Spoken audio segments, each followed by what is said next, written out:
pa rin tapos. Anong oras na? Pero isang ready mix na lang to. Tatapos na to.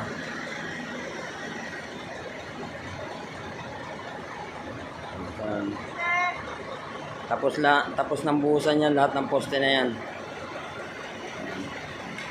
Tapos na yan. Ito na lang slab.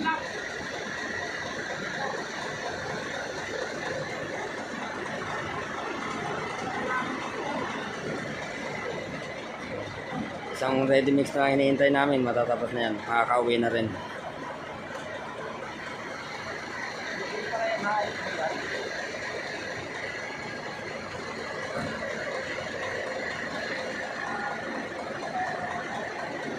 Nagpangita yung graba dyan, yung buhangin ah.